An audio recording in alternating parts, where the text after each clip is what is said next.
Mapagpalang araw po sa ating lahat. Ang akin pong bahagi ngayon ay mula sa aklat ng ikalawang Samuel, Kabanata 21, talata 1 hanggang 6. Pinatay ang mga angkan ni Saul.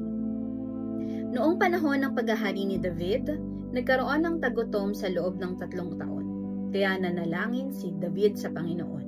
Sinabi ng Panginoon, dumating ang tagutom dahil pinatay ni Saul at ng pamilya niya ang mga Gibeonita. Ang mga Gibeonita ay hindi mula sa lahi ng Israelita, kundi sa natitirang buhay na mga Amoreo.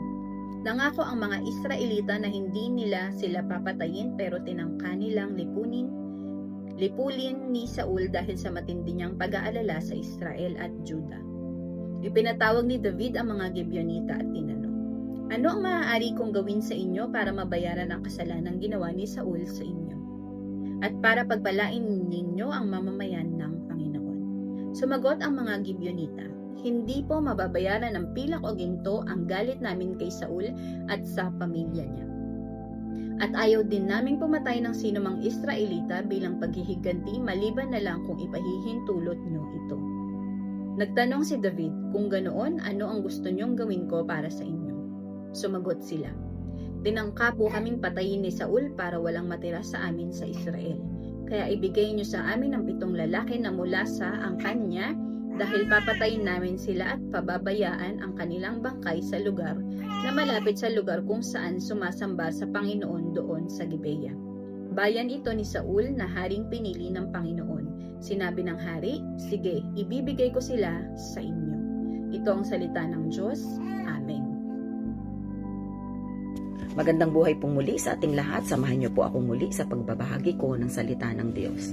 Sinasabi po dito sa ikalawang aklat ni Samuel, Kabanata 21, versikulo 7 hanggang 12. Ngunit dahil sa sumpa ang ginawa ni na David at Jonathan, iniligtas niya si Mephiboset, ang apo ni Saul kay Jonathan. Ang ibinigay ng hari ay sina Armoni at isang Mephiboset din ang pangalan. Mga anak ni Saul kay Rispa na anak ni Aya, at ang 5 anak ni Adriel kay Merab. Si Merab ay anak ni Saul at si Adriel namay anak ni Barzillai na mga taga Meholat.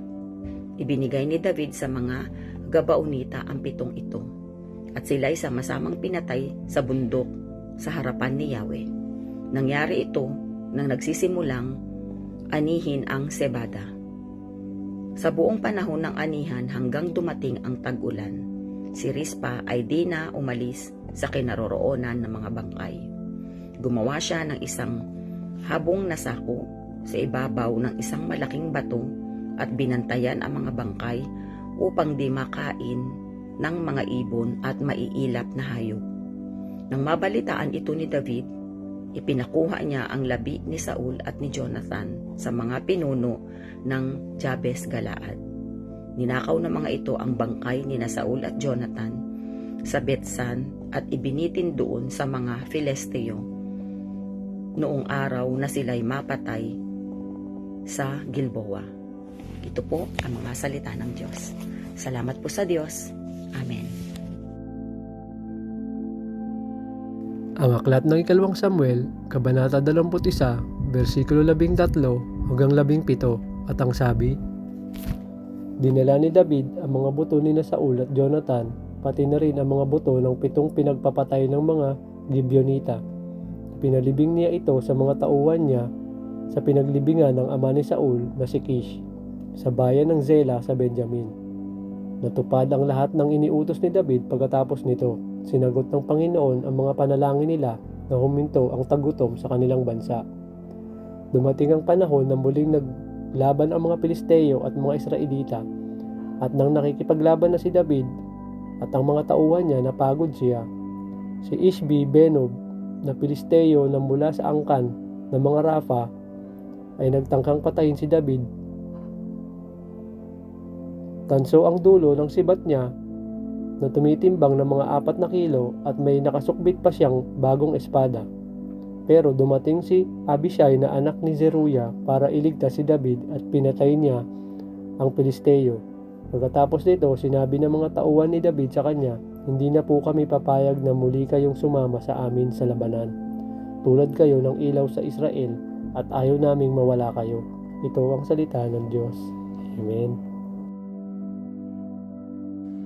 Our devotion for today is from the book of 2 Samuel chapter 21, verse 18 to 22. At nangyari, pagkatapos nito na nagkaroon uli ng pakikitigma sa mga Filisteo sa Gob, na magkagayoy sinaktan ni Sibekai na Husateya si Saf na sa mga anak ng higante. At nagkaroon uli ng pakikitigma sa mga Filisteo sa Gob at pinatay ni Elhanan na anak ni Jeri-Oregim na Bethlehemita, si Gulayat na Geteo na ang puluhan ng kanyang sibat ay gaya ng panghabi ng mga habi. At nagkaroon uli ng pakikipagbaka si Gad na dooy may isang lalaking lubhang mataas na mayroon sa bawat kamay na 6 na daliri at sa bawat paa 6 na daliri na 24 sa bilang at siya'y pinanganak din sa higante. At ng kanyang hamunin ng Israel ay pinatay siya ni Jonathan na anak ni Sima na kapatid ni David. Ang 4 na ito ay pinanganak sa higante sa Gat, nangabuwal sa pamagitan ng kamay ni David at ng kamay ng kanyang mga lingkod. This is the word of